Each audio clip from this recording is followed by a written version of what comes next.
Welcome everybody to our second edition of Box Office Bombs here at Retro Rocket Entertainment. I'm Michael, your host, and my co-host, Andrew, we're going to be talking about turkeys. Really, Turkeys, big old sticky think bombs. about it. It's almost Thanksgiving, and so we're going to be talking about movie turkeys. And I wanted to say this: the last episode and this episode are going to be opening and closing with songs by your group, Station. Well, those are actually just little sketches, demo things. But yeah, Oh, are they not from the band? They're like things you're working they, on by they're yourself. they're well, Station is just me. Ideal, like not ideally, it's an ideal. Nobody does it but me. No, if I have somebody with better musical skills with me, Station sounds pretty good. If it's just me, it's just all right. I like the tracks So, though. Fantastic Cinematic. That thing is with my best friend in high school. We had a reunite. We were reunited a few years ago, and just decided to put this thing out, and we did. Most of it's he and I, but some of it's just me. And it's up on Bandcamp, correct? Yes. And it's Station exclamation right. is the first. That's what you have to look up because there's some other band called Station, and they're like some bar rock band. And that's an homage to Bill and Ted's Bogus Journey. Absolutely. And you can get the whole album for free. Just stream it live, and if you Yeah. want to donate, donate. You could also go to my website, jamesco.com, and get the other two albums for free because they're hosted there. All right, so the list that we're working off of, if you missed the last episode, go back and listen to that episode. It'll make a lot more sense if you listen in order. I'll link them together. The list that we're using is on Wikipedia. It's the list of the biggest box office bombs. It's based on how much they lost, not like critically. It's just how much money they. Yeah, it's a money thing. It's a money bomb turkey thing. Because if it was based critically, I'm sure a few of these movies wouldn't even make this list. Right. All right, so number 24 is where we start off at, and I've never seen this movie. How do you know? The one with Paul Rudd, Owen Wilson, Jack Nicholson. What's it called? How do you know? Never heard of it. Yeah, it's a really, really terrible title. It's so generic. And when did it come out? It came out Christmas of 2010. Wow. It's from the director of Broadcast News, James L. Brooks. I have no idea why this cost $100 million. I've never even heard of a straight-up comedy. All right, you're right. You'll know why when you look at the stars. Well, who are they? Still, $100 million? Jack Nicholson, Reese Witherspoon, Owen Wilson, Paul Rudd. It. Okay, so it's Jack Nicholson and Reese with her spoon. I always like to say Reese with her spoon because it's really funny. I just imagine a girl or her holding a spoon. So it's Reese with her spoon. That might be more interesting than the movie itself. I've had this sitting in my Vudu account as a free download, and I've never bothered to watch it. It's just sitting there. It's been sitting there for like 2 years. There's one movie that I'm not a fan of hers, but there's one movie that she's in with Mark Ruffalo, and it's a ghost story. But when I started watching it, I'm like, my wife would like this because she likes some sappy, dumb girl stuff, and she likes a whole lot of great stuff. Don't get me wrong, she likes tons of awesome. But sometimes she gets these moments where she just wants to watch silly romantic comedies or whatever. And she loves ghosts. So I was like, this is totally hers. And then I watched it, and I liked it. And I don't like Reese with her spoon. Give her a fork. That was terrible. Yeah, it's awful. But yeah, that's a digression. I'm just saying. We can't talk about one we don't know. Yeah. So we probably should move on. Hugo is number 23. I actually like this movie. Hugo's delightful. It is. It lost so much money, though. It lost nearly $77 million. That is a 3D special effects awesomeness thing, and that's why it cost so much, because of the 3D effects. I have to say this. I don't really understand.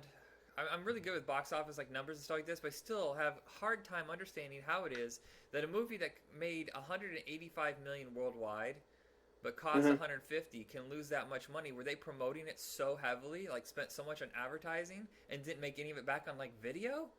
Or they only counted box office? I mean, I have it. I got it free on iTunes. Like they were giving the thing away. Wow, you think they're trying to make some Like, of their money back? Yeah, they have it on Netflix too. Like everywhere, it's available. but it's a nice movie. It's Yeah. cute. It's I can't fault it at any point. No, it does not play down. It's a kids movie, but it doesn't play down to anything. Right. It's Martin Scorsese, and he just keeps it at A level for everybody to, he doesn't play it silly for kids, and he doesn't try to make it subversive for adults to get it. It's just a straight up fairy tale. Yeah. But like with it's like a filmmaker's fairy tale. Like he's referencing George Mill, whatever his name is. He's referencing that guy who did Rocket to the Moon. Oh yeah. His stuff is just magical when you look at it. How it's almost like a magician. You look at it and you like it's silent era, but how did he do those special effects even back then? He was groundbreaking. So it's a love letter to his stuff. You know what's weird is it just occurred to me that Ben Kingsley has popped up in like 4 of these movies already. Yeah, he's box office poison. I know he's a really good actor, but it seems like he either doesn't know. Nah, it has to be just timing. A lot of these movies are actually pretty good, but yeah, like I was just thinking, Ender's Game isn't on this list, and that lost a massive amount of money. He's in what's the vampire movie from U-Bowl? Blood Rain. Blood Rain. Yeah, Blood Rain. Yes. I think that made like $150. It just seems like a lot of stuff that he was in, except for Species. Species made a profit. And that's about it. Yeah, and don't get me started. Species. Species. Don't get me started. Oh yeah, and Iron Man 3, which everybody hates him in, which I'm okay with. That's great. It really surprised And- the audience, and people are like, "No, it's got to stick to canon." I'm like, "No, read the And comic book." Hail to the King is a short that followed it, where he's in prison, and it implies that maybe he really is the real Mandarin. Huh? Mm-hmm. But it's an implication, so yeah, who knows? Who knows if he is? Yeah, people want it straight up sometimes. Vagueness doesn't satisfy people. But that short, actually, if whatever you had a problem with Iron Man 3, which I thought was pretty fantastic, but if you had problems with his little thing, just watch Hail to the King. That short, it's really, really, really great. All right, number 22, Triple X, State of the Union. I've actually seen this That's movie with a few times. Ice Cube. Right. I hate the one with Vin Diesel. It's so I mean, Well, like, okay, the Vin Diesel one I haven't seen too much of, but it has the water contraption thing that he's on. It's supposed to be like got big metal bolts, but all the decoration, like it's a vehicle design. Uh-huh. All the big bolty parts really look like it's painted plastic or fiberglass, painted to look like metal. And it just looks so, I don't know, like Tim Burton designed that one thing. Yeah. I actually And the rest of it's supposed to be high-tech and super spy stuff, and this thing looks like Tim Burton's version of high-tech and super spy stuff, which isn't. like as if it was in the 50s or 60s. Well, okay, Edward Scissorhands, the big sets when in the scenes with Vincent Price, all these big bolts holding all of his contraptions and whatever. It's just it's like made out of foam core or something, Oh, yeah. but painted, so it's like this gunmetal with a slight metallic sheen to it. That's what the boat looked like to me. So I guess to explain the plot of Triple X, I can't believe no one's seen it, but if you haven't, it's supposed to be like a play on how James Bond is too uptight and too rigid, and that he sticks out like a sore thumb. He really couldn't be undercover, which is kind of true. It's weird that he seems to be able to walk into anywhere and just go, "Bond, James Bond," and then like people are like, "All right, we're cool with that," and not immediately kill him. Right. And Triple X kind of takes it where if you're going to go into the extreme world, you take an extreme guy who looks like he fits in that world. That's a basic plot, but the thing is so ridiculous. I know it's cool if you're 18, but if you're not 18, after that, you're like, oh, this is nonsense. I guess 18. I wasn't 18 when it came out. I wasn't either, but I'm just saying that's kind of the audience they're going for. And I kind of... Look, they were trying to get the Fast and Furious guys to want to watch Vin Diesel as a super spy. Yeah, and that was like when everybody... He didn't want to come back. He was like, no, I don't want to do it. I don't want to do a sequel. So they got Ice Cube. And Sonny Mabry's in that one. She's awesome. And William Defoe, Peter Strauss, and the guy from. I hate it when I can't remember the names. The guy from Underworld. You know, he was on Felicity for years. Scott Speedman. Yeah. And I actually like the cast, and I like the story a lot better. It's still not genius by any means, but the stuff, even if the special effects still look kind of silly, I think the storyline's a little more serious, and they go deeper into more comic book mythology with some of the stuff instead of just doing like, "Hey, we're gonna do an extreme sport, man," and and it was a huge flop. Yeah. Well, since I haven't seen that one, has Ice Cube? When I said Sonny Mabry's in it, and that's awesome. I like Sonny Mabry. She's really funny. I have really no idea great who it is. And awesome. Sonny Mabry is the blonde lady in that movie. Okay. She's never given her moment to really, really shine in movies because she's a pretty girl. Uh-huh. But she's hilarious. She's really funny. She has a Vine account and she posts, Vine videos hit very seldom, I think, with me. But hers hit pretty consistently. She's very amusing anyway. So, she was on Snakes on a Plane. Oh, okay. Come on. I barely Snakes on remember a Plane. that. What can you do? Snakes on a Plane. It's great. What was your question about Triple X? What is Triple X, the second one? What's Cube's deal? Because they got a replacement. Yeah, so Vin Diesel apparently is dead, and they go in, they try to find someone who is even more extreme. And he literally says that.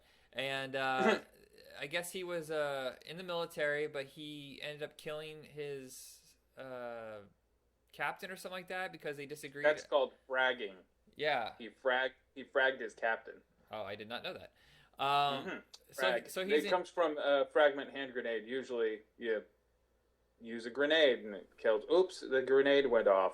But they've used the concept in various other movies. No Escape used it. Yeah, it's kind of the same concept. I believe, if I remember correctly, if I'm wrong, I apologize, but I think if I remember correctly, Ice Cube killed his captain because he was opening on fire on innocent people while they're in a DMZ or something like that, and that's why he was in jail. They broke him out, and now they use him because I guess the entire thing is compromised, kind of the way it is in Captain America. Like almost either everybody's dead or everybody's bad. And there's only a few people left. Oddly enough, Samuel Jackson is involved in that one too. Right. I was going to mention that. And so they find someone who's not... And his face is also jacked up. Weird. And they find someone who's not part of the system. It's Ice Cube, and they go from there. And he uses more underground methods instead of using the government path or whatever. And the funny thing is, I just saw the movie like 2 months ago, and I'm already vague on it. So I'm not going to say it's truly memorable, but I do remember being able to sit through it more than once, the way I have not been able to with Triple X. Yeah.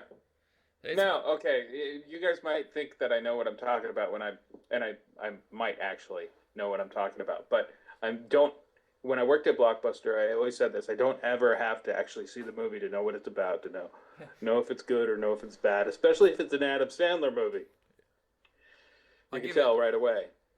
But that's why I know details about Triple X and whatever, and even though I haven't seen them. Though I feel I just pick things up. Yeah, that's what I'm saying. I think the thing here is I could have swore the second Triple X cost a lot less than the first one. This one says it cost $113 million. I've seen the movie, and I read that it only cost $65 because they weren't sure if. Why would you invest that much money in Ice Cube? Because he really didn't have any hits outside of Friday, and those were never that big of a hit. What was this? Are we there yet? Did that come out before or after? It came out a year or two before. So that's why he had a pedigree then. That's why his money's more. Still, I don't know. That's just so ironic anyway, doing a kid's movie and being Ice Cube. Yeah, I know. It felt like for a while he was selling out. But the action movies weren't making any money, so the comedies were. Mm-hmm. I don't think he's ever had a successful action movie. I was thinking about Trespass bombed, Triple X bombed. Trespass is really interesting. It is. Of course, William Sadler and Bill Paxton is probably the best part. That's why it's interesting, honestly. Trespass, part of it is irritating because the F-bomb is dropped every sentence. Yeah. Yeah, that is really interesting. It becomes like white noise. Irritating. Yeah. Yeah. It's as if The whole cast is just saying their lines with Like they couldn't perforating. remember and they're pausing. I was going to the store and uh yeah, I found some gold. I remember watching that with my youth pastor, and the whole time like getting really uncomfortable. It's like, oh boy. Uh-oh. Yeah. It Uh-oh. was an awkward movie, and afterwards, like the funny thing is, you watch it by yourself, you enjoy it a lot more. But the whole time, I'm like cringing, waiting for him to say something, or like, should I stop it? I don't know what to do. So, I went to a really cool church for a very short period of time, and the pastor was cool, and we went into movies a few times, and we saw Gross Point Blank, and I knew all the songs that were popping up, and I would just whisper like "Violent Femmes," you know. I would just whisper that throughout the whole movie, whatever it was, to the point where he was like, "Shut up." So my pastor, who was like 5, 6, maybe 7 years older than me, it was like, "Shut up, shh, shut up." You know, I just think it's funny having a pastor tell you to shut up. Yeah. But he was totally cool. I mean, obviously we're watching Gross Point Blank, rated R movie, so cool Yeah, pastor. I think my youth pastor took me to Demolition Man, which was rated R, but that's like a light R. That's so light. That's But comic book it light. should have That's been like, PG-13, except for a couple of F-bombs. yeah, really. Yeah. And his sculpted, literally sculpted buttocks, Oh yeah. Well, still, that's because almost. he's frozen. It's a sculpture of him. Let's see, number 21, The Wolfman, the one from a I couple years. like Wolfman so much. The director's cut is even better. That's what I'm talking about. Yeah, the I theatrical like version Wolfman. kind of left me a little cold because here's my one problem with the movie. Benicio del Toro is so mopey that it's hard for me to get into his character. Like, I thought that if you're going to be the Wolfman, for once I would love it if people just got into it. Like, holy crap, I have these powers. Yes, they or something, a little more energy, life into it instead of like, oh, poor's me, oh no. Well, that's lending itself from the very first Wolfman. He was very much a distraught character, and probably a lot more manic. But he wasn't exactly accepting of it. I don't And know. like, all right, It almost wolf felt like, out. It almost felt like Benicio del Toro didn't even want to be in the movie. Like, he just wanted to. That's- Oh, I gotta get out of this. He's actually the quietest part of it. And yeah. Then Anthony Hopkins almost overdoes it because he's trying to make up for his low levels. If you have to find terrible things about this movie, that's probably it. Benicio might have been just doing it for the money, Yeah. and Anthony Hopkins might have been just doing it because it's fun. And so, And I know it was a seriously troubled production. I know that originally Mark Romanek was supposed to be the director, and he pulled out at the very last minute. And Joe Johnston stepped in, and he just he admitted he just took the job for a paycheck because he hadn't done a movie in quite some time. And I know that there was issues with the special effects, even though Rick Baker is like a master of that kind of makeup stuff, and he's done werewolves before. For some reason, they had issues with it, and they had to go in and reshoot some special effects and reshoot some action sequences. Do you think it's issues with the actual effects, or do you think it's issues with the studio saying we need more CG? Maybe that, or maybe they thought that it looked a little too old school. Like, I mean, it's supposed to be a remake, so it's supposed to look more like the original Wolfman. So I don't know if they wanted something more updated that kids would get into. Yeah, well, okay, everything is to try to hit kids, and kids are all like, oh, cool graphics. Cool graphics. Yeah. Old video games. Cool graphics. Now, when CG stuff started happening, what do you get? American Werewolf in Paris. Oh, yeah. Why... I enjoy that for Tom Everett Scott, but I don't enjoy the CG stuff. So, why go that route? But... I'm thinking the studio probably was... They pulled The Thing, or tried to pull a Thing. Yeah. The remake, not the remake, the prequel to The Thing had all these really great practical effects. And I actually think that the movie version, not the movie version, the final version of the film, it still looks good, even with the CG stuff merged with the practical. But it would have been even better with just practical. Some stuff still is so hard to do, though, practically. and it Yeah, tried. I think maybe that's the problem though, that with the studio. Yeah, so I mean, with that, the Wolfman probably I Just think it was supposed to conjecture. cost a flat 80, and it just so many production problems and delays and rewrites and reshoots. That's why it cost 150 million. I went and saw this in the theater. I had really no major problems with it. And I think that the thing is, you can almost always tell when there's a big studio film that the studio doesn't have a lot of trust in. Faith. They'll dump it in January and Turns out. February. Yeah, yeah. Well, why didn't they do that with Dracula Untold? The new Dracula movie. Yeah, I have no idea. Looks like a stinker. Yeah, it's doing well overseas, but almost all those kind of movies do well overseas, not here. I like Luke Evans. That's his name, I think. Yeah. I like him. I think he's really cool. But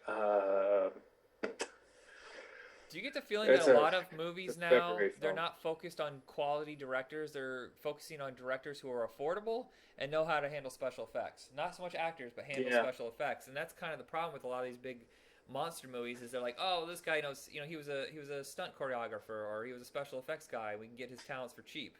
Instead of finding someone who Yep. has the skills or energy to come up with something creative. Right. It's kind of a bummer. Yeah. Yeah, and dumping Well, okay. So is there our consensus about Wolfman that it's pretty all right? It's good, but the studio meddling, the director's cut is the one you want to go with. That's Yeah. that's the only thing I'll say is don't go with the regular cut, go with the director's cut. There's a lot more footage. Director's cut. Things are different. It just has more of a sophisticated tone. Not to sound Yep. snooty, but there's more to go with in that version than there is with the shorter cut. Which is a neutered version, if you will. Yeah. Because wolf dogs neutered. Okay. You're Next. big with the puns. Wind Yeah, I know. Talkers. I like puns. They're stupid. They're dumb. They're sometimes the easiest stuff to do. Sometimes very difficult. Number 20 is Wind Talkers. Saw that in the theater with my dad. I actually own this movie. I've seen it quite a few times. I have no problems with this movie. I mean, yes, I like Adam Beach. I like Adam Beach a whole lot. seriously underrated. I don't know why more people don't use him. He keeps popping up in these low-budget direct-to-video movies, and I'm like, you guys realize he's probably A-list. He has the talent. He's solid, all the time. Solid. Smoke Signals is where I first saw him, and dang, he owned it. Everybody in that movie owned it. But have you seen Smoke Signals? No, I have not. That is based on Lone Ranger and Tonto fist fighting in heaven. Huh. That book, Native American short stories, I think, a compilation or an anthology, whatever. But the movie itself is based on just one part of it, I think. Yeah, I think the first But thing I it's pretty saw him cool. in was Joe Dirt. You remember that scene with the firecrackers? That's the first time I saw him, and then I think it was the next year when he did Wind Talkers. It's just weird to me that there's not. Wing, Chief Kicking Wing. Why is it All there's right. no leading men, Native American leading men anymore? I mean, Lou Diamond Phillips is now just doing direct-to-video stuff, and there's really nobody. And TV. And what? Yeah, and TV. He's Oh, doing yeah. Longmire That's right. and stuff like that. Which I love him in Longmire. Lou Diamond is awesome in Longmire. Very, very formidable. So Wind Adam Talkers, Beach, though. yeah. Wind Talkers is the one that should have broke through for him, and I still to this day don't understand what it was that people didn't care for in this movie. I thought it had a very complex story. Well, Maybe it's John Woo John alienates. Woo. It's John Woo, and people don't associate John Woo with a World War II story. Even though he did like 2 or 3 Vietnam War movies that were critically acclaimed. So John Woo, what did he do? he did Bullet in the Head, and I believe I think the last version of A Better Tomorrow is set in Vietnam. Oh, Maybe I I'm didn't wrong. know. Maybe it is only Bullet in the Head. Maybe I'm exaggerating. But, I mean, it's not as if he hadn't approached war movies before. Maybe people thought the stylization of the action sequences was offensive because at this point, I don't think that we were letting war movies be action movies. They had to be very serious. I mean, everything post Saving Private Ryan had to be very realistic, very dead serious. And Yeah. to take an action tone with it, which it seems to be okay now. I seem to see a lot of like direct-to-video action movies that are set in, because of video games like Call of Duty and stuff like that has made it Sure. acceptable. But at this time, maybe that was the knee-jerk reaction, or maybe people are very like hot cold with Nicolas Cage. They're really cold Yep. with him right now, but there are times when people are like, "Yep, completely on board with this. Whatever it is, we're on board." Yeah, no I matter how. think actually that might have been around the time where they started getting off the Nick Cage boat. Yeah, well, after this, right after this is when he did National Treasure, which is his biggest hit. So it's kind of strange. That's his biggest hit is National Treasure. I believe so. I think it's Totally. like 225 That's million or that's something pretty like that. cool. That's silly. 'Cause the director of National Treasure also directed some Barbarian Brothers movie. No kidding. No kidding. I think it's the one where they're truckers. Oh, you're talking about John Turtle's Yeah. Oh wow, who ended up doing I think Three Ninjas? Hmm. I don't know. He is one of those Yeah. careers Yeah. that. You know the Barbarian twins, right? The Yeah, Barbarian yeah. Brothers. They were the wrestlers, and they did that Italian The Barbarians movie. And I know they did Twin Yeah. Sitters, and then there's some movie in the middle there where they're like Repo Man or something. I can't That's remember. the one. Yeah. That's the one. Yeah. So to me, I I, don't. I always find that funny when a director starts with really terrible movies, like just not even like Sam Raimi started with pretty good, because of inventiveness, but Yeah. still schlocky, right? His stuff has this creative magic. That's what the word is, magic. But when a director like what's his name, Martin whatever, who did the James Bond movies, Martin Campbell. Right. He started with really crappy crap, like Eskimo Now. That's an adult film from the '70s, and it's crap. I've never heard That's of it. where he started. Yeah. The first Don't thing I ever bother. saw that he did was Cast a Deadly Spell on HBO. That's the H.P. Lovecraft's detective Right. thing with Fred Ward. Uh huh. Yeah. I don't remember anything before that. I guess yeah, he must have done a lot of movies over in New Zealand or something like that, or England, because I don't remember anything prior to that movie. Yeah, he did stuff in the '70s too. Like he Okay. did it like Eskimo Now is an adult film. But my point is when they start really, or like Wes Craven, he's done adult movies, but not to equate adult movies. Adult movies are typically trash anyway. But not to equate that with the regular dumb trash that came out in the '80s or early '90s, like those Barbarian Brothers movies. There's a lot of affection for those things, but they're still garbage Yeah, as far as quality goes. there's some garbage movies that I'm a fan of, and I have no idea really. Like, there's something in my brain somewhere that connects to it, and I don't know why. I've seen Biodome so many times. Because you were really wanting a Bill and Ted 3 and it wasn't happening. Maybe that's it. All right, so So back you to. had to accept the substitute. I which highly there's no suggest Wind substitute. Talkers. It's not a dead serious World War II movie. The If plot, you like war movies, it's adequate. and it takes a different angle. Using the Native American angle with it is something that you really haven't seen in a World War II movie. So that's all I can really say about it. It's easy to find. Oh well, too. hold on. Native American thing is for the viewers out there who are not watching but listening.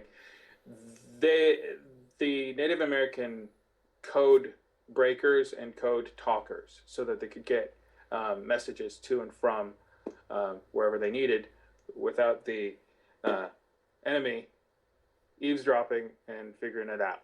So they used a language that they absolutely could not understand, which was the Native American stuff. So Oh, and Christian Slater's in it. I forgot. Christian Slater, All right. one of his last major roles. Well, he's not the star of it, but it's one of his biggest movies, like towards the end of his.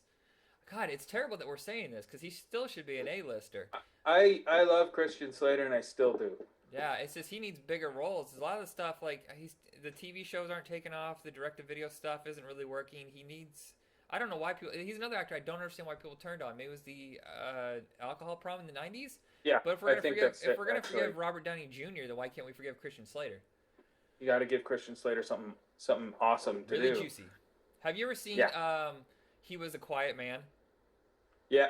That's one of his best performances. He totally just immerses himself in that, and that movie made like $1,000 in theaters. Have you seen Alone in the Dark? Yes, Don't I know. talk about it. It's No, too big bullets. That So- hurts. That looks like that was definitely a paycheck. No, that was. But he's like, I saw some interview with him on it saying like it was his most fun that he's ever had while making a movie. Maybe it doesn't mean having fun on a movie set doesn't mean it's a good movie, and vice versa. Right. Seriously. You got that right. All right, 19. I think we're gonna have to skip through because I've never even heard of it. The Nutcracker in 3D. It cost $90 million. I've never heard of it. Year. What's the year? 2010. I heard of it. I think it was just one of those things that, like a Broadway sort of thing, highly special effected with the camera. Ninety So that's million dollars? yeah. I'd love to click on it, but for some reason my internet's not working. I want to find Don't out. I want to don't find out bother. who's in it. No, All right, no, forget it. forget All it. right, moving on. Nutcracker's Nutcracker. Whatever. Andrew. Giant mice. Oh, it's from the What? director of Runaway Train, and it has Elle Fanning and John Turturro and Nathan Lane. That's it. The Nutcracker Yeah. and giant mice. Maybe. All right, Usually so back to the list. Number 18, Supernova. Supernova, another troubled project. Seriously trouble. Walter Hill was the director of Three this. different directors, actually. Really? Who was the third? Because I know Coppola stepped in. Coppola stepped in. Walter Hill, I think three. I don't know. Click it. Because I think, well, no, I think what it is Walter Hill took his name off and used like a fake name. So that's why. Oh, Thomas Lee. You know, that's the very first Thomas Lee movie. Thomas Lee replaced Alan Smithy. Right. And So that's the very first. They what is it? The DGA said. Well, Alan Smithy had been used too much, and plus that was right after they did that movie, Alan Smithy film, Burn Hollywood Burn. Yeah. Which ironically was so terrible that it was also directed by Alan Smithy. Seriously, unironically directed by, which is ironic. So I do not remember the plot of Supernova at all. I do remember. Okay, here's what it is. Here's what it is. Super sexy James Spader back when he was super sexy. Really super ripped. muscular. I remember he was like totally just... Yeah. He's new on board this this vessel, some spaceship sort of thing. It's also around the same shortly after Event Horizon came out. Event Horizon Superior. But it's a similar concept. They got to go rescue some. They get a beacon. They hear some beacon thing, so they got to go rescue something. So it's got Robin Tooney, who's she's a strange character in this, because sci-fi is one of the only genres where you can have strong ladies, and they're all like required to be strong ladies in sci-fi. If you have a lady in sci-fi, she's got to be brilliant and awesome. And Robin Tooney is playing more of the candy in this. It's really strange. Angela Bassett's in it, being the strong lady. Robert Forster. Oh, always awesome. He's at the beginning, and he's awesome. He's seriously awesome. He is. He's like in control. He's at the beginning, tells everybody we're going to go do this thing, and then their life pods that they do when they do like a warp jump, one of them malfunctions, and he's the captain, and his malfunctions, and so something happens to him. Anyway, they find this beacon thing. They go down to wherever it is. It's some mining colony thing, and they rescue a dude who's super hot and young, and he plays everybody against each other, and it's just really awkward. And it's Peter Fasinelli doing that, and by the end of the movie, he has like super knuckles, and super high cheekbones, super knuckles. Seriously, he's got these really bony, like if you get punched by him, you die. Knuckles. But the whole movie itself, because it was handed between people so many times and troubled, it's hard to make what to make of it. Yeah, I just remember it was really cold. I just didn't know what to feel at all. I fall asleep to the thing. Sometimes I put movies on just to lull me to sleep. It's one of those. And it's not necessarily boring, but it's not necessarily not boring either. There's a lot going on for it to not be boring as far as action, movement, camera movement, and sounds. But it's also, yeah, I always end up missing the last part. Last act. I think it's strange they even hired Walter Hill. I don't know if it's because I don't remember him ever directing a sci-fi movie, but I know he produced Alien, so maybe that's why. I don't know. Maybe. And then Coppola stepped in, whatever, and yeah, it's just one of those movies that's kind of a mess. I didn't really take a whole lot from. I'm not going to say it's god-awful garbage, but yeah, there's a reason why it lost so much money. Shout just put it out, or is putting it out. Really? Shout Factory. I did not know that. Like a Blu-ray of it. So, all right. It's warranted that, I guess. Well, Shout Factory, sometimes they reach a little far into the bins for stuff that they feel like is worth, adding all these extra features to. You're like, no, there's better movies out They there. should do Red Planet. They should totally. Let's see where we at. 17. Get me to do a cover for it. I'll do a cover. Oh yeah, nice. I would want to. Yeah. Town and Country is number 17. Never seen it. Town and Country is with Meryl Streep. I know it's Warren Beatty, Goldie Hawn, Gary Shandling. Not Meryl Streep. No, Josh Hartnett. I don't remember who the second woman is. I think maybe Susan Sarandon, or maybe you're right. Maybe it's Meryl Streep, but I doubt it. I want to just click on it and look. But it's one of those movies that I remember. I used to get Hollywood Reporter every week. I was so obsessed with like that world. Still kind of am. But I want to know every production that was, currently being filmed. Like before everybody else, I seemed like a lot cooler. And it was that was your motivation? Yeah, I was a dork. Seriously, I was like, oh yeah, so this actor's doing this movie, that kind of lameness. Quick digression. I had a friend in high school who would always try to do that with me, and I didn't care. I didn't care about one-upping anybody. I just always had the information. Yeah. For no good reason. No good reason. I'm just like a stupid sponge of movie trivia junk. And he would always come up and he'd go, "Hey, did you know about like Back to the Future 3's?" And like, yeah. And I would know exactly what he's saying. I'd finish his sentence and he'd be like, "Go!" Every time. So. Yeah, I mean, I was kind of exaggerating. I wasn't really rubbing it in people's face, but I just really wanted to know what was being made beforehand. And I remember Town and Country was in production in spring of '97 and maybe even '96. I can't remember, but it sat around for so long. It was a disastrous production, and they kept having to delay things, and like every year they'd come back for like a week or two to film something with Warren Beatty, and then go back and put it like in like cryostasis or something, and then shoot again for another couple weeks. And is it a light comedy? Yeah, drama farce.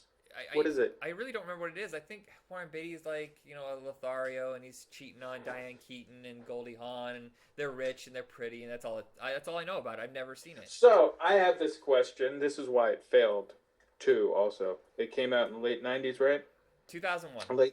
It got delayed 2001. by 4 years. So it was made in the late '90s, 2001. Okay, so it came out in this era where people started getting really tired of those types of movies in the theater. Yeah.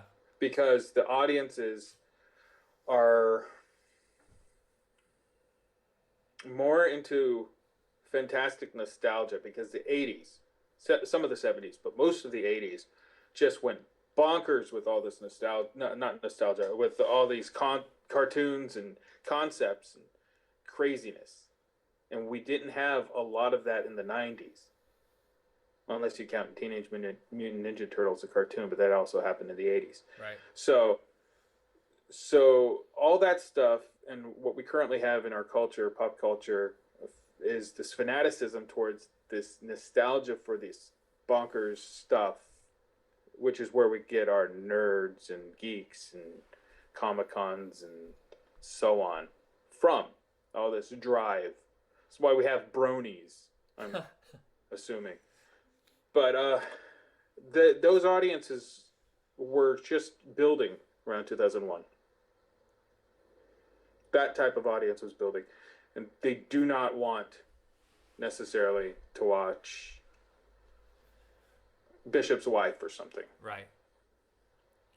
Well, I also have to say, if you look at the cast, they were all at the end of their runs. Diane Keaton was past her prime. So Goldie Hawn, it's your grandma. It's your grandma or grandpa's, I remember Warren Beatty. I'll take my wife used to like him.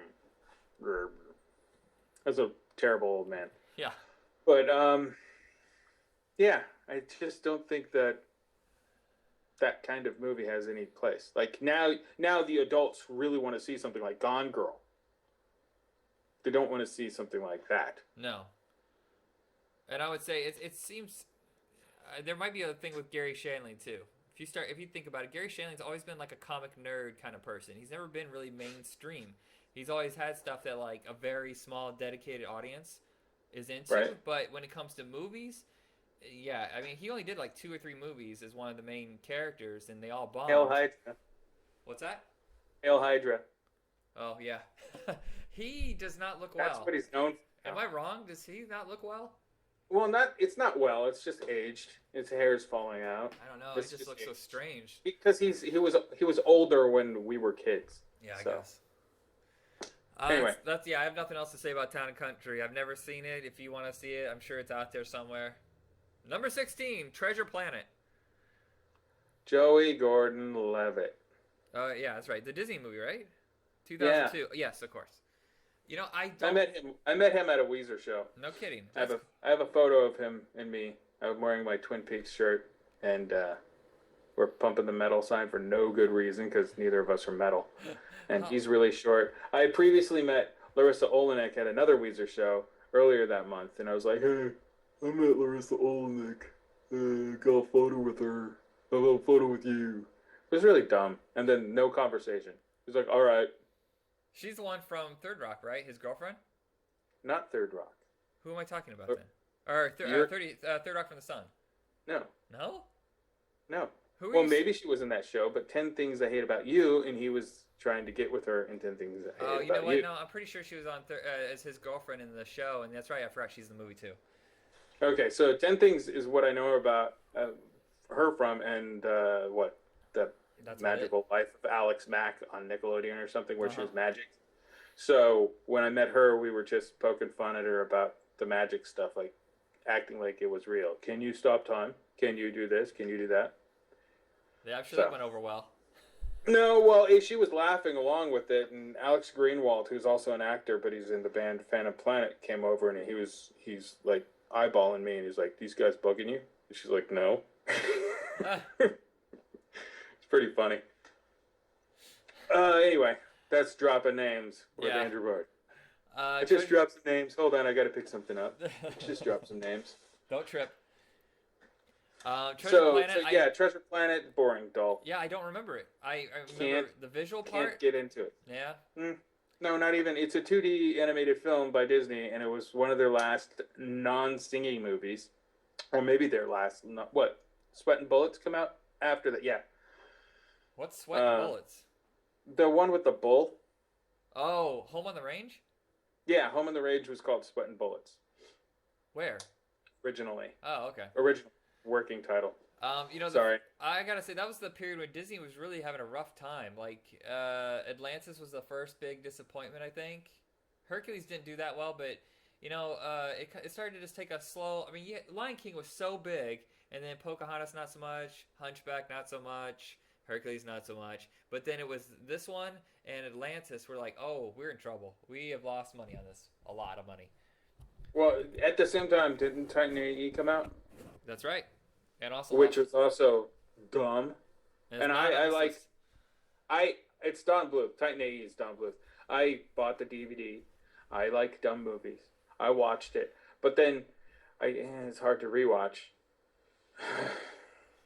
And I don't think I even made it through the Treasure Island. Yeah, I don't remember anything, so I guess there's that. I'm sure someone's a huge fan because there was a sequel, I think, a direct-to-video sequel, and it did make $109 million. So there's got to be some fans. Huh. Want to move on? Yeah, Okay. 15, Evan Almighty. I enjoyed it. $175 million, the most expensive comedy, I think, ever. I don't see another one higher than that on this list. Was that also Tom Shadyac? Yep, that was his last movie before he ditched everything and lives in the middle of nowhere now. And Well, I think he's cutting documentaries. I think. Oh, okay. Because I know he's. But not... you don't really have to shoot stuff for documentaries if you're doing it a certain way. Anyway, that movie, why did it cost so much? Special effects, just so many special effects. I mean, all of those animals, and of course, when it actually floods and the ship itself, it's just so much. And I think there was a lot of delays in production because of the animal problems. So they had to go back in and digitally alter a lot of stuff. But that does seem really, really high. I mean, that's the same cost as Waterworld. What's up with movies in water costing so much money? Water is expensive. Water is not something that you can renew. I know. It's just I was thinking some of the movies didn't cost. It's very wasteful. So to use water in movies is extremely wasteful. Are we talking on set or just out in the ocean? Oh, on set, Okay. set stuff. I mean, you should. I hope they have systems set up so the water gets pumped back in and recycled and purified and stuff. But it doesn't seem that way. Like, Like they're constantly just even refilling it up again. yeah. Or it just sits there and gets gross. Yeah. Well, with Evan Almighty though, I believe a lot of it's going to be CGI, which CGI water is also not cheap because you got to make it look as real as possible. Yeah.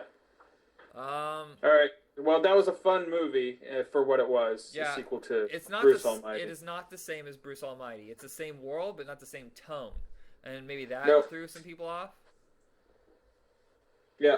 It still made 173 million worldwide. It's just I think the production costs and advertising to try to make up. Sometimes they go overboard with the advertising. I don't know why they feel like they need to pound it into your skull until you don't want to see it anymore. Right. Number 14, another water movie, Cutthroat Island. Back when pirate No. movies were not How cool. I wish that movie was good. I remember Because it's not. they tried so hard to find a leading man. They went to like every single person possible. They almost got Michael Douglas, and then they ended up with Matthew Modine. Nothing wrong, particularly with Matthew Modine, but $100 million movie, and he's the male lead. Ugh. Yeah. You know what though? He did a really good workman job on that. Yeah, He it's just he's not. brought the energy, he brought the expression, and all that. It's still yet. Do you really see Matthew Modine as a swashbuckler? No. Nope. Even while he's swashing the buckle? No. No, not really. And that's sad because he did a really good job for him. Yeah, and they say that pirate movies, they were trying to blame it on the fact that pirate movies just weren't popular at the time. I don't think that's it. Any movie can come back if it's a good movie. It doesn't matter what genre Pirate it movies is. were popular in the 50s and the part of the 60s, but, well, maybe just the 50s. And they weren't popular ever since then until the Pirates of the Caribbean. Yeah, so I don't But know. that's It could be the genre. that I doubt it, though. I credit Pirates of the Caribbean not just to Johnny Depp. That's the name that everybody wants to look at. But Gore Verbinski is really great at directing just about anything. Yeah.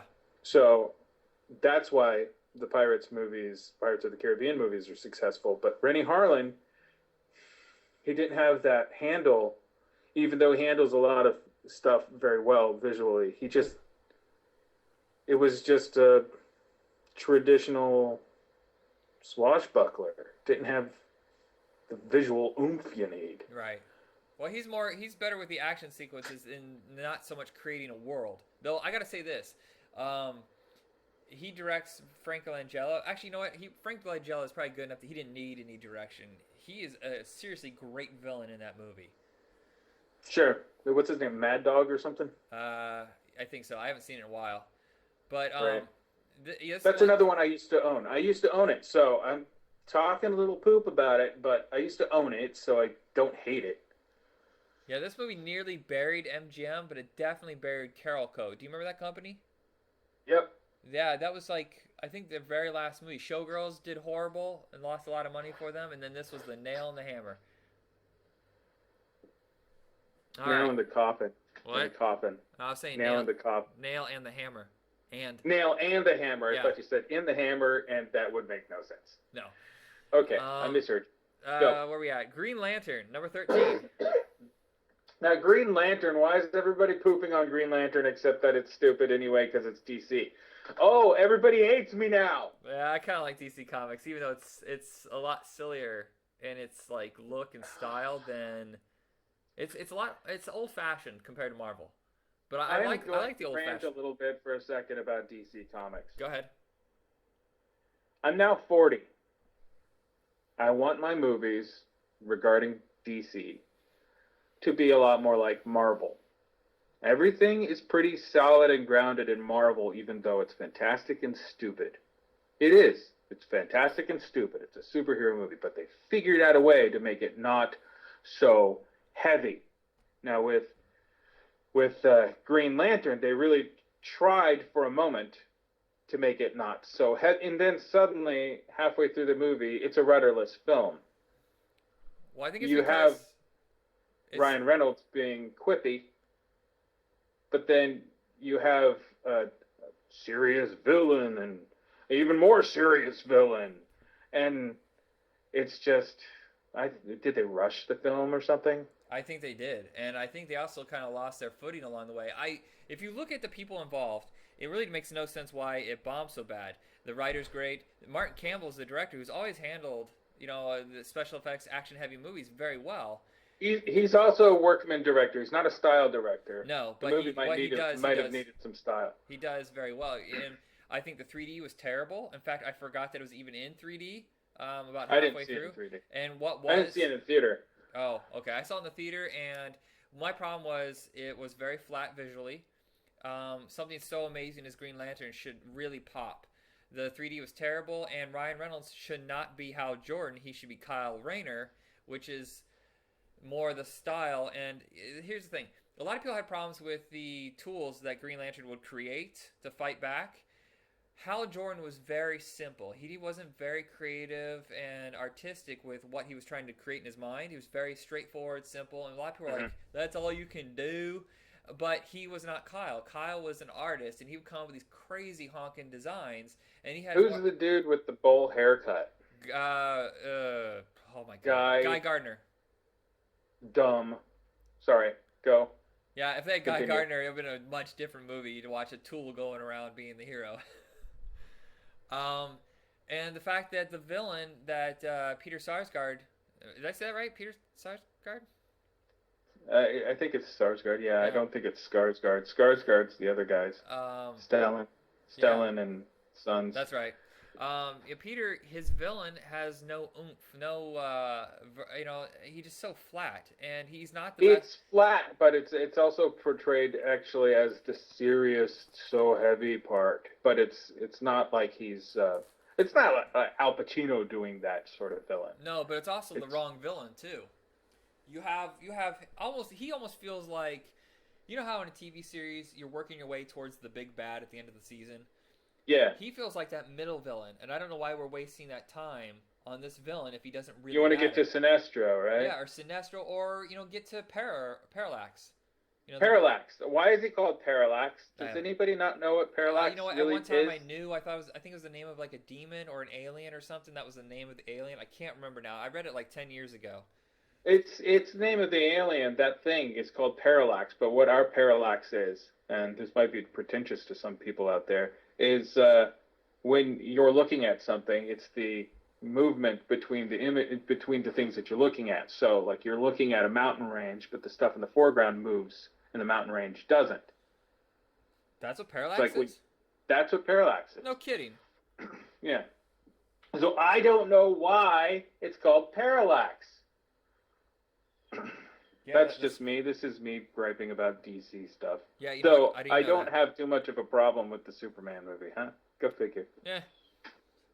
All right, so number 12, The Alamo with Dennis Quaid and Billy Bob Thornton. I really didn't see it, but that's another one of those epic westerns that I get bored about. Give me 3:10 to Yuma, which is perfect. Give me Quick and the Dead, which is imperfect but pretty darn good. Well, I think don't give me these big things. Very expensive westerns are always unsuccessful. I've never seen a movie like cost more than $50 million be successful. If you look at the history, spending 3 hours, tons of money, huge cast, and never works out.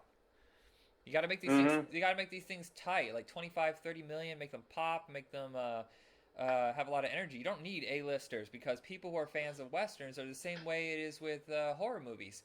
It's not about the star. It's not about the money so much. It's just entertain them. But The Alamo is also a story that should be told, and it's not a cheap story to be told.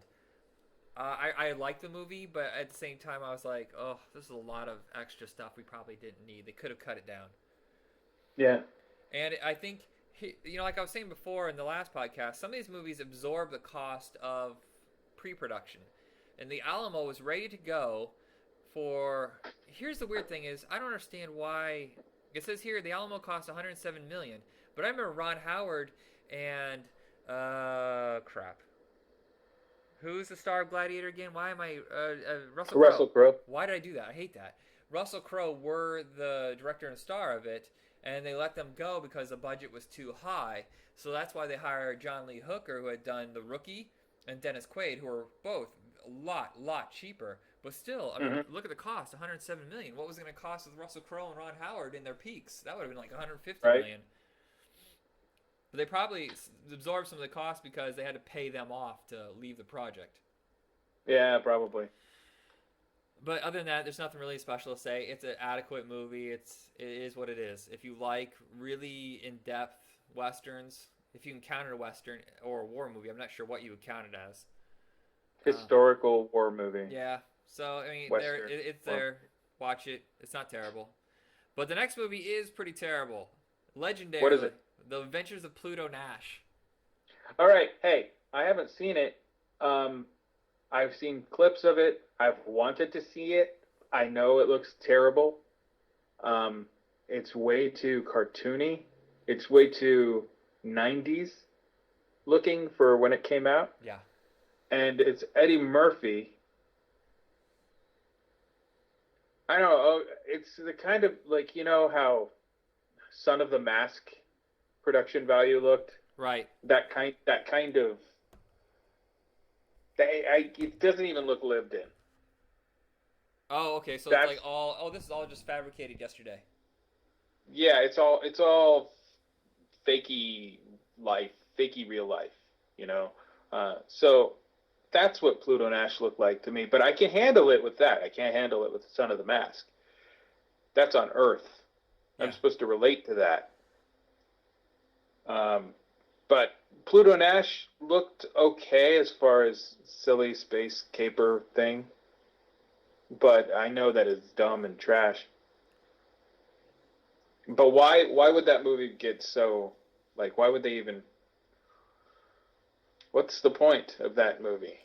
Honestly, I don't even remember it now. That's one of those movies that's so forgettable. If I remember correctly, Eddie Murphy is like an adventurer who gets hired to do some sort of task. I mean, it's so generic. He's like, I think Randy Quaid is his robot sidekick, and Yeah, he's a robot. I think Jay Moore is a villain, and it's got Rosario Dawson. It's got a pretty solid cast, even though they're not all A-listers. But it's one of those things that I think it was just had no energy whatsoever, and they kept having to re-edit and reshoot, and try to get something going, and it never ever happened. Which is surprising because Ron Underwood is a guy that could handle comedy, action, and keep things going. What's he done? He did Tremors. I mean, and none of that energy is there whatsoever. I get the feeling. So it seems like he was being that. Then, if that sort of thing happens, either he doesn't have a handle on the material, or the material keeps changing.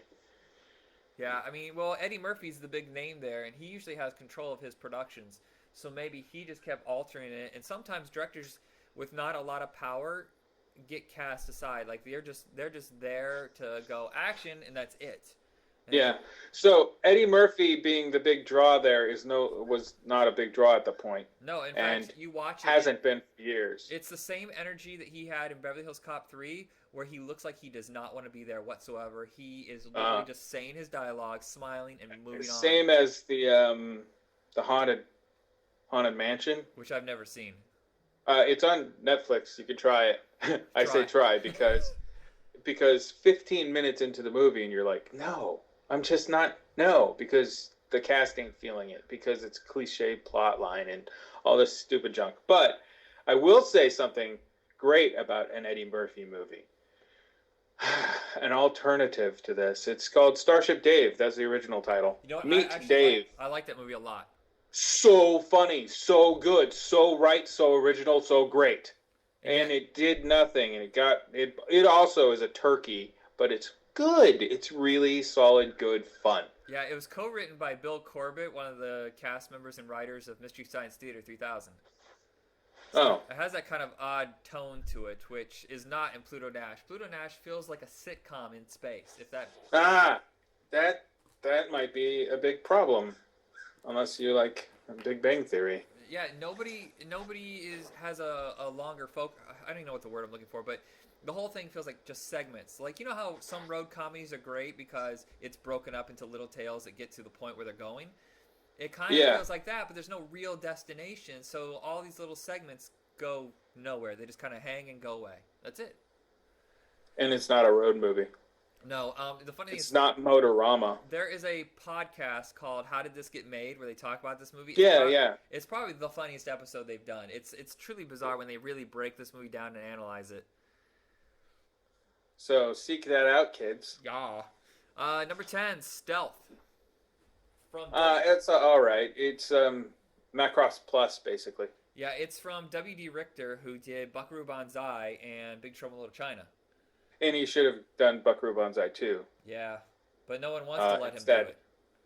Nobody wants to let him do it, and all the people are older, but you can recast and still do a straight sequel. Well, it almost became a TV show. He wrote a pilot for Fox, and it went nowhere. Well, I'm glad, because Fox would have made it really dumb and bad. But Stealth, Jamie Foxx is trying to come up as a dude doing these, a name in a movie. It's right after Ray. Jessica Biel and Josh Lucas. We talked about Josh Lucas last time. Yeah, so he's in two Josh movies Lucas on this being list. leading guy in this. It's all right. It's Rob Cohen, right? Yeah. Fast and Furious, Rob Cohen. It's all right. I don't have too much problem with it, except I don't really care. Yeah, I didn't care. I thought Jamie Foxx was annoying, so when he died, I was kind of like, I hated this sound. I don't want to sound like wrong, but whenever they take a character and they purposely make him black, like hip, it's like, okay, could you just let Jamie Foxx be Jamie Foxx? Why do you have to urban it up? And I hate it when they do that. I don't know if it's his choice or the writer's choice. I was just... Hey, well, let me tell you, Will Smith has his own writer. Really? Yeah, so what happens is Will Smith has a writer for his dialogue. He reads a script and he says, yes, yes, yes, this is a great script. But if I'm playing it, I wouldn't say it like that. So he has his writer write his dialogue. But isn't he an actor who's supposed to be a character and not himself? That's bugs me. You see, that's right. So he's not. He's just a star. Right, and that's annoying. So I mean, I don't think he's going to do that in Ali, but he does that with various other movies. Like, no, he'll say that instead of no way, man. So rewrite it. No.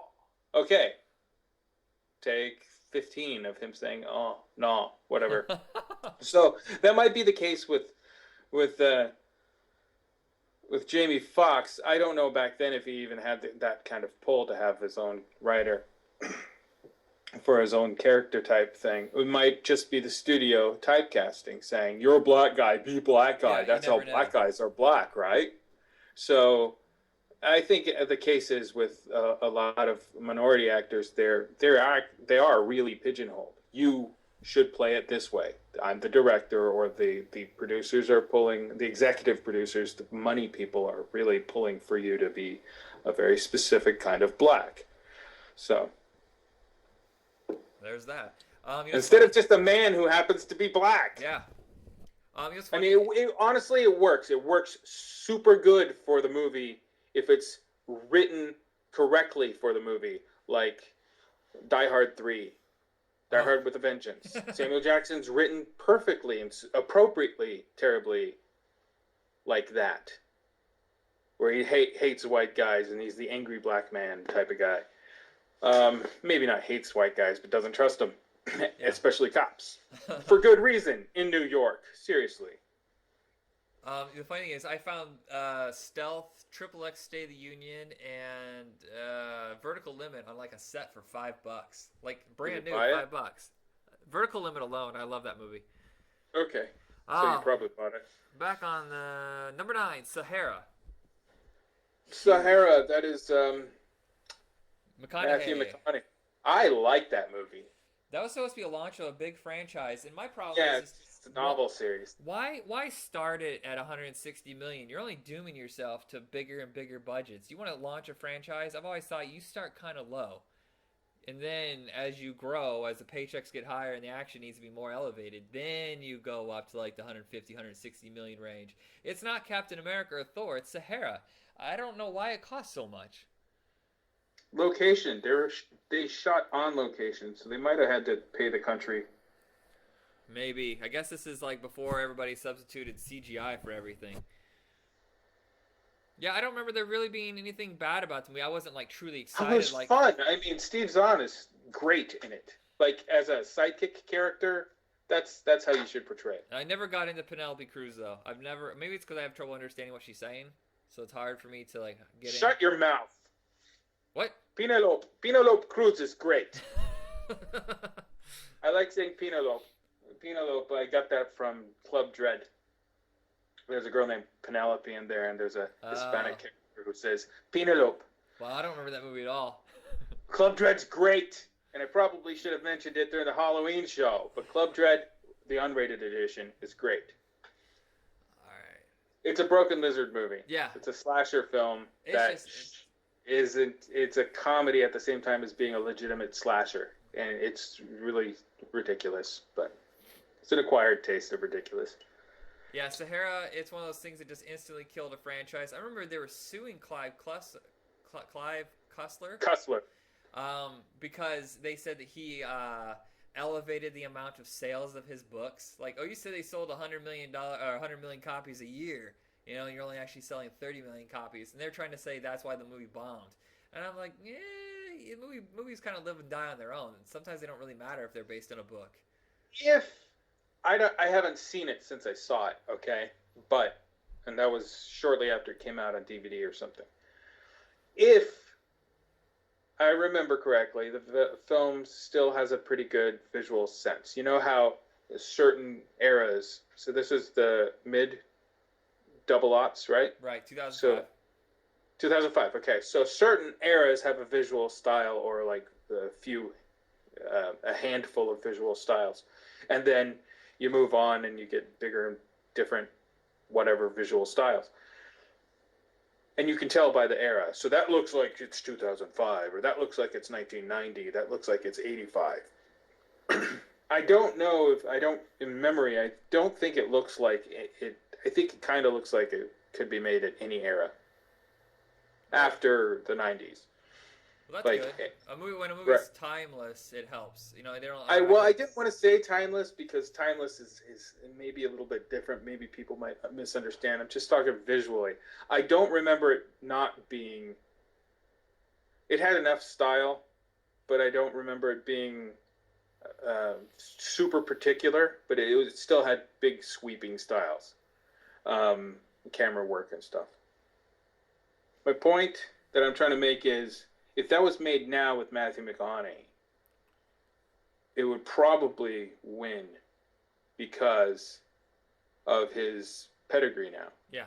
He somehow got it, not necessarily back, because maybe he didn't have it exactly to the degree that he does now, but somehow got it to this point where I think he could make a bunch of silly stuff now and get away with it.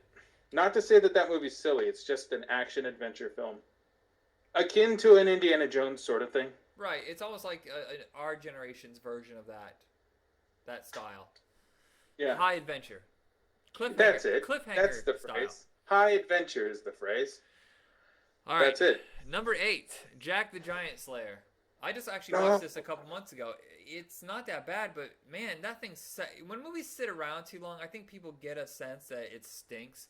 Like, I saw a trailer a year and a half before it was actually released. That's a long, long time to, like, whatever happened to that movie? Kind of thing. My problem with the film... Why don't they just cast big people? Oh, why don't they just cast big people and do foreshortening and do forced perspective, I mean. Foreshortening's an illustration thing. Why don't they just do forced perspective stuff? Use CG, integrate a real dude as the giant. Really do the physical stuff, not just mocap a guy in a ping pong suit and then put this ugly, terrible... I'm sorry, the people who make this stuff and design this stuff, they're hired to do it in a certain way. And they narrow it down to what the director wants. Their craft, their work is not terrible, but what the director wants might be. And in this case, I think what the director wanted in the giants' faces and the physiques was pretty terrible and ugly. And I think that's one of the reasons why not a lot of people went and saw it, because they showcased that a lot in the trailers. And I'll just tell you this, it's a boy adventure. It's not a girl adventure. So boys doing adventures in which if you replace the boy character with a girl character, ladies are going to want to come out in droves. That is not sexism. That is demographics. Yeah. Ladies love the strong little ladies kicking butt against giants or adversity and stuff. So that's why Disney does all their princess stuff that way. But this is with a boy, and it's a fairy tale. Fairy tales don't resonate too well with boys anyway. You remember how we talked about that curse? Like where if certain an actor will show up, it almost feels like the movie's gonna tank, like the way it was with Hugo. I have this thing with Ewan McGregor lately. Like ever since he left the Star Wars franchise, it seems like everything he's connected to tanks. It's like this weird. It's not so much him, but it just seems like almost everything he's connected to. Somehow people are like, nah, that's okay. I'm not gonna go see Ewan McGregor. And internationally they always do well. He's a huge star overseas, but here not so much. What was that movie, The Impossible? That made like $2 million here, but it made like $180 million overseas. Same thing with Jack the Giant Slayer. I think it only made like $60 million here, but it made like another 150 overseas. He's one of those guys that resonates overseas, just not in America, and I have no idea why, because we all loved him as Obi-Wan Kenobi. Did we? Did we really? I did. Because I loved him. I loved him as Renton, and that's about it, honestly. Oh. Trainspotting is one of my favorite movies, and from there he was going to be a huge star in America with The Beach, and then the studio didn't want him to be in The Beach because who's that guy? We want Leonardo DiCaprio because he's an up-and-comer, just straight off of Basketball Diaries, which was a modest but a hit for them. Wait, no. The Beach came out 3 years after Titanic. That's why. Okay, well, that's why. Yeah. Sorry, Titanic. I keep forgetting Titanic because I've never seen Titanic. What? You're right. I've never does. seen Titanic, and I don't want to. It's one of those things. One of my, like Top Gun. If I say I have never seen Top Gun, most of the time people get offended or sound like they're offended. Oh, you're not American if you haven't seen Top Gun. People think it's weird that I've seen Iron Eagle probably 50 times more than I've ever seen Top Gun. I've seen Iron Eagle plenty as well. Back in the day, it was on cable a lot. Watched that. During the summer, it was on. But Top Gun, no, when it came out, I was a little boy. I was 13 or so, and my peers, the girls, were all getting their budding sexuality happening, and they were all talking a Twitter, if you will, before Twitter, about how dreamy Tom Cruise was. And I was like, what? Because I wasn't even interested in like sex or sexuality at all at that point. I was just a kid. Let me play with my G.I. Joes. So you'd think a fighter plane movie, yay, because Iron Eagle. No, I'm going to refuse to watch Top Gun. Because that girl is kind of inappropriate right now about it. And when it's just army men. So, no. And then when I later said to somebody that I hadn't seen the movie, they so I was like, all right, that's my reason now. I changed my reason. I had a roommate in college that would literally watch this every single day. Top Gun? Yes, Top Gun. He ruined movies for me. I never really cared for Top Gun. Everybody's crazy about it. I just didn't get into it. But he would kill that. He would kill Rudy, Kingpin, the one with Woody Harrelson. He would watch those three movies, like, intermittently, like, watch at least one of them every single day. What the heck? I know. People have that thing. I used to work with someone who literally would watch Star Wars every single day, and she had been doing it ever since it came out on video. She had watched it every single day of her life. The first Star Wars? Yeah.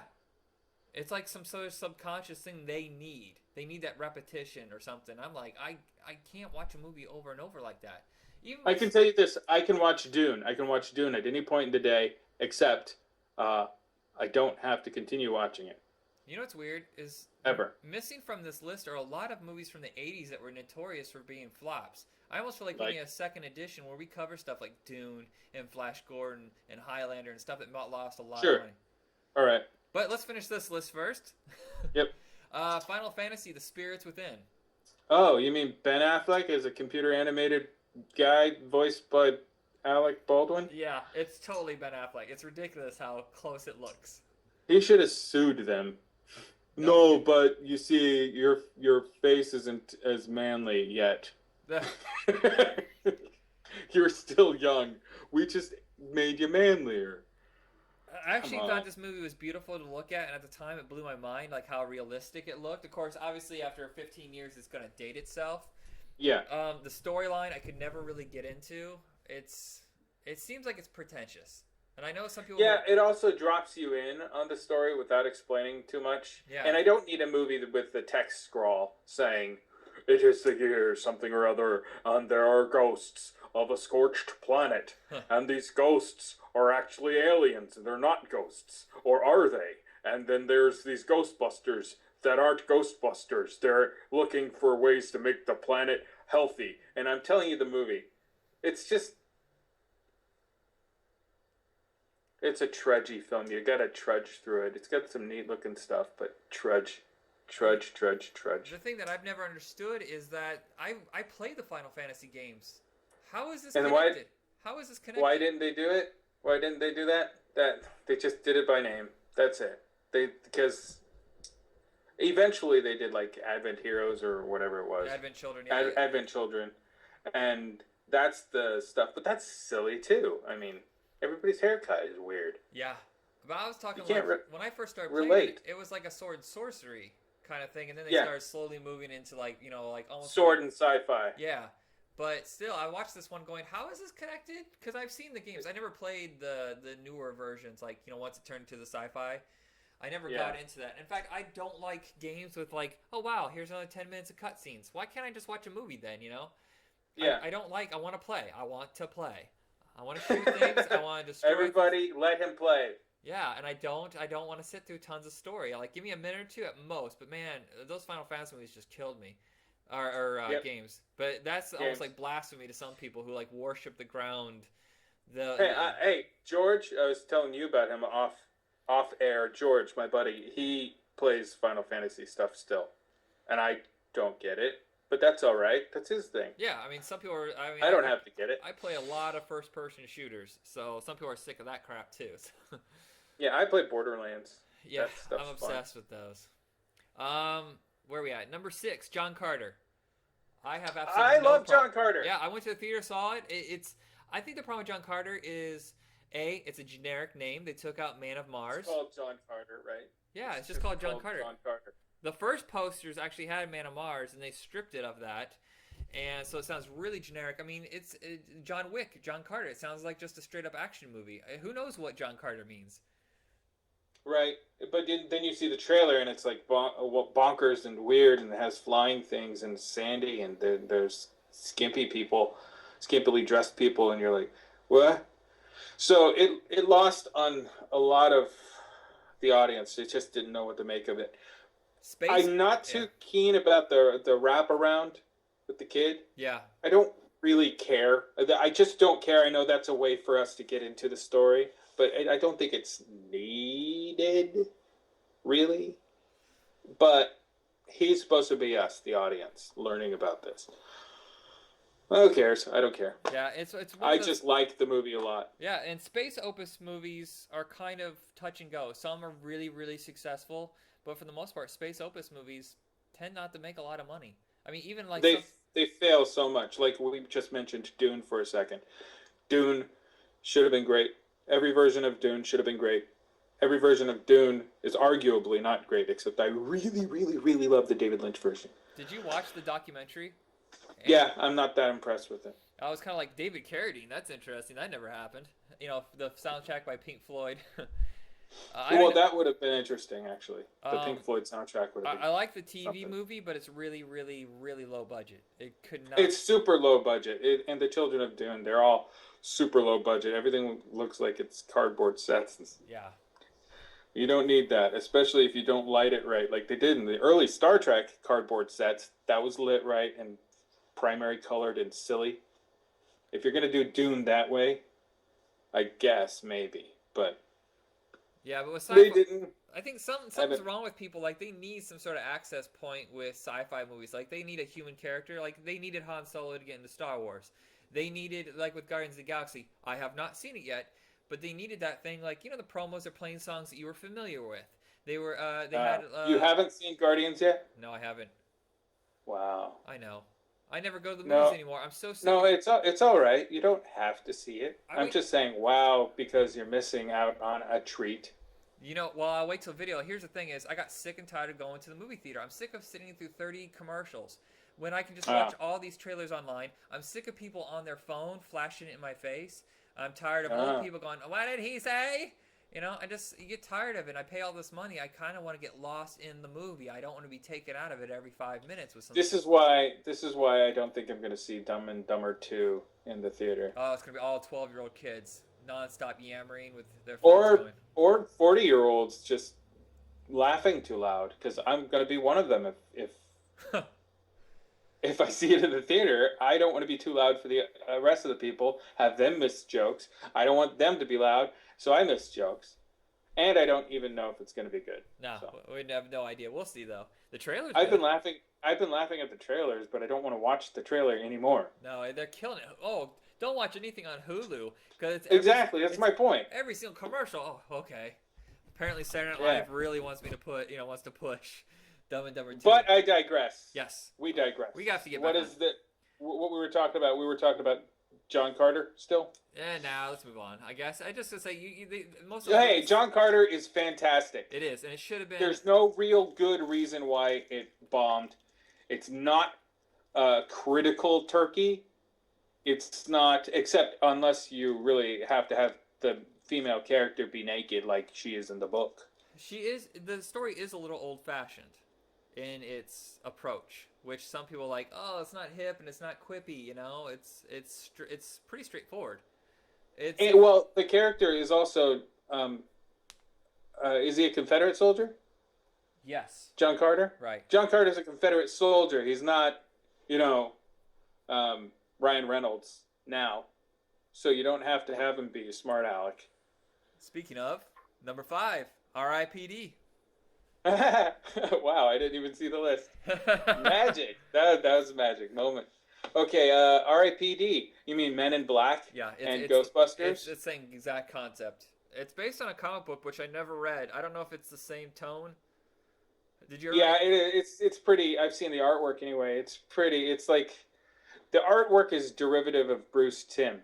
Ladies and gentlemen, Bruce Timm is the animation director or overseer of WB animation stuff with DC. He did the Batman the Animated Series.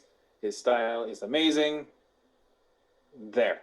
So the comic has that look to it, but it obviously doesn't look like he drew it. It looks like a guy liked his work and sort of aped it. As an illustrator, I ape a lot of different styles myself, so I'm not insulting. Go. R.I.P.D. I've seen it a couple times. You're right. It is a Men in Black clone. Almost every beat is the exact same as Men in Black. Like, this is the part where this happens. This is where this happens. It's almost the exact same. I don't hate the movie. I still find it kind of entertaining. I have no idea what Jeff Bridges is saying most of the time. What is there something wrong with him? Because it seems like ever since True Grit, every role has him. I think he just has a habit of putting marbles in his mouth. Yeah, it's just ridiculous. I thought he was so clear and coherent. And all of a sudden, you're just like, whoa, this is like a normal thing. Have you seen trailers for Seventh Son? I want to see that, man. That looks great, but it also looks like it's going to bomb. Yeah, because it's going to be on this list. It's been delayed over and over. It was supposed to come out last January. And he was probably like 47 when he shot it. Yeah. They're releasing it the same day as that Wachowski brothers movie, Jupiter Ascending. When are they doing that again? It's like February 7th. Yeah. February. Oh gosh, they don't. The Jupiter Ascending was supposed to come out August. Yeah. So both movies got pushed back. And they pushed it back. No, we don't believe in it. Nope. And both movies are going to come out the same day, both costing like $150 million. It's going to be a bloodbath. And why would you go see these movies on Valentine's Day? That's nonsense. Well, I'll tell you why you want to see the Jupiter Ascending on Valentine's Day, because it's a strong female lead character and it's a fairy tale rewritten in a sci-fi setting for the boys and some of the girls, because girls do dig sci-fi. I know plenty of girls that like sci-fi. Um, it's Snow White in Oh, no, space. I didn't even notice that. The trailers are kind of vague, so I didn't know more about it. I'm just going by the trailer myself. She's a long lost queen of space, I guess, or heir to some sort of corporation that runs the galaxy, and the people who are next in line want to get her killed, but she doesn't know she's on Earth. So they send a bounty hunter, the Huntsman, aka Channing Tatum with Vulcan ears, down to kill her. And then he's like, "No, I don't want to, because she's pretty. Because that's how you win people over, is by beauty only." I don't know if she's a good character or not, but she's supposed to be set up as a strong character. And what? I'm a queen? I wish Queen of the she says it galaxy? like that. Yeah, What? yeah, yeah. Do the whole Stupid movie in that goofy. was say what? Well, gosh, I didn't know that. Yeah. Yeah, R.I.P.D. It's one of those almost like another like candy coated nightmare. The special effects look so. I don't know if it was deliberately chosen to be like almost a cartoon. Yeah. Because absolutely no point does was. it look realistic whatsoever. It was. It's It was hard for people to get. probably deliberate. I think it's hard for people to get a handle on it because A, yes, it is a ripoff of Men in Black. B, the special effects are very unusual in a day and age where we expect everything to be completely realistic. When you take like a cartoony comic book tone with it, people are like, "Well, that looks like crap." Well, these are ghosts, and their ghosts are representative of what they were in real life. So if you were a layabout, lazy, chubby guy in real life, you're going to be this corpulent, horrible, blobby dude in your ghost life, I guess. Yeah, and Kevin Bacon is wasted, so wasted. He's just there. It could have been anybody. It could have been Eric Roberts. It didn't matter. Ah, that's funny. Again, no disrespect to Eric Roberts. But he's one of those guys where it seems like the only mainstream roles he gets is, we just need a villain. We don't. He doesn't really have anything to do. He just needs to show up, do his thing, and move on. Eric Roberts, in recent years, has done a really awful Charles Band movie, and I don't even remember it. Just IMDb it and look for the correlation Charles Band something, and it's just terrible. It's supposed to be a ghost movie, and it's shot on somebody's Hollywood mansion. Yeah, About when's the last time Charles Band did anything noteworthy? It's been not since like Paramount canceled his contract in the '90s for embezzling. Not embezzling. what he did? And I don't know if you count embezzling. It's like that thing with Franchise Pictures where he would tell Paramount he was spending like, oh, I'm going to spend $800,000 on this. You're going to give me Oh, $400,000. that's the Asylum system too. The Asylum does that. Yeah, but they don't get their money from someone else. Someone else doesn't distribute their stuff, do they? Yeah, Sci-Fi Channel has a deal with Oh. Asylum. Have they been busted on it yet? I don't know. I was gonna say because he got busted because I think the one that really stood out was he shot a movie called Lurking Fear, H.P. Lovecraft. Right. He shot it for $115,000, and he told Paramount that he spent like $500,000 or whatever, and then he just pocketed the extra $300,000. Yeah, that's what the head of Asylum does. Yeah, and then Paramount said, "Okay, well, guess what? You have no distribution anymore," and that's why the company went completely down the tubes. Not that they were really high level anyway, but at least they had a few movies here and there. Were like, "Oh, well, that's an interesting concept." Or that had decent effects, or at least they had one name actor or director. Yeah. After that, it was like, "Oh, we have $50,000. We're gonna make Evil Bong 4." Or the return of the killer eye. They had Ginger Dead Man versus the Killer Bong or Evil Bong. Yeah. That's I don't dumb- like these versus movies. Uh-uh. They're just No. cheap concepts. It's like, oh, what franchises do we have that are stagnant that we can put together to try to get a couple extra bucks out of? The only thing that anybody ever demanded and really wanted was Jason versus Freddy. Everything after that, Aliens versus Predator. Well, okay. Before that was like the Universal Monsters meeting. Oh yeah, that's different. So yeah. I mean that's different. That's not a wrestling match. That the wrestling match was Freddy versus Jason, and the Predator alien thing. Well, I think it's weird that they create these movies that you didn't even know like existed, and they're already versed in each other. You're like Killer Croc versus Cyber Croc. You're like, I never even heard of either one of them. Why are they against each other? Are they looking for rent space? I don't understand what's wrong. Sharktopus versus Sharknado. Someday I'm gonna get tryptophans made. I want to see a would be funny. giant turkey shark, and after like I don't know. I actually it was gonna be called gobble fins, but I wanted to be more sophisticated, so I went with the tryptophans, because tryptophan, everybody, makes you sleepy. Turkeys. That brings us back to turkeys. All right, so number 4, The Lone Ranger, another very, very expensive Western that did not make its money back. You know what's funny is Wild Wild West is not on this list, is it? I guess not. I don't think we discussed it. But that's another one with a useless wraparound story, but the movie is great. I would say Johnny Depp's a little phony in a little bit. He feels like he's still kind of playing Jack Sparrow. Okay, fine. That's not why I like it. No, but that might not be his fault. I mean, he's hired to do a job. They want you to be, hey, you're just gonna be this type, but still Jack Sparrow. And he's like Jonah Hex. For a second. Yeah. Compare and contrast Jonah Hex versus the Lone Ranger. Jonah Hex was like blasted. Nobody liked it because it should have been harder. It might have been a rated R movie, and it had a great cast, and everybody seemed squandered. It wasn't supernatural or weird enough. But Lone Ranger is. It's weird. Yeah. It's a weird Western. Well, the simple fact that Tonto looks that way, it automatically throws you into what's going on here kind of vibe. I love how weird it is. I love how crazy and bizarre and weird it is. The action maybe it's long in the tooth, but I think the wraparound helps that be too long. Yeah. So, yeah, but I have no problem with the Lone Ranger whatsoever. I actually like every iteration of the Lone Ranger. There was a TV movie that was really good. It's very hard to find. There was Legend of the Lone Ranger with Christopher Lloyd as a villain. That one's okay. Whoa.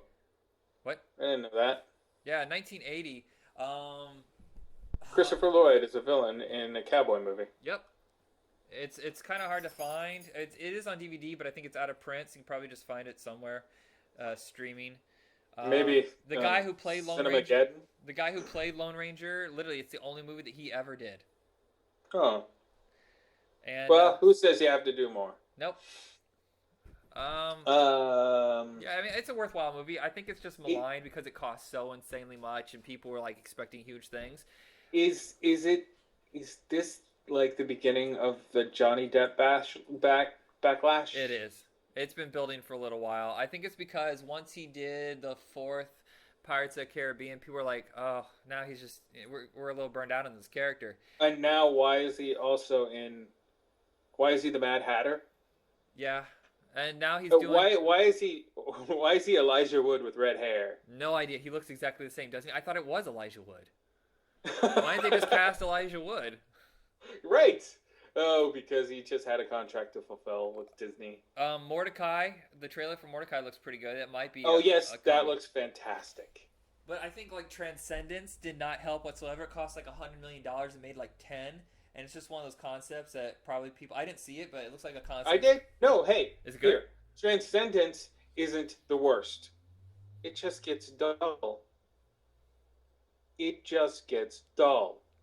That's a big crime, actually, in my opinion. I don't care if you're good or bad. You gotta entertain me. For me, because I am a very forgiving watcher. I used to not be. I used to be one of these snooty snob guys.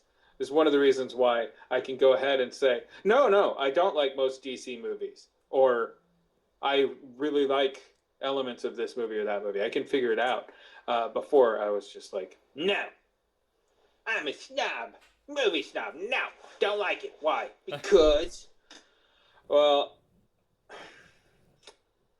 Transcendence has some really great, interesting ideas about merging human with computers. And it's not just a cyborg type of thing. But it's got some really great ideas. It's just handled in a very... I think what they're trying to do is go, deliberate equals sophistication. we're being very deliberate in our pace. We're being very slow because we want to be thoughtful. Like a Kubrick movie, then. Perhaps, yeah, but you don't really need to do that. I can see what the director was trying to do.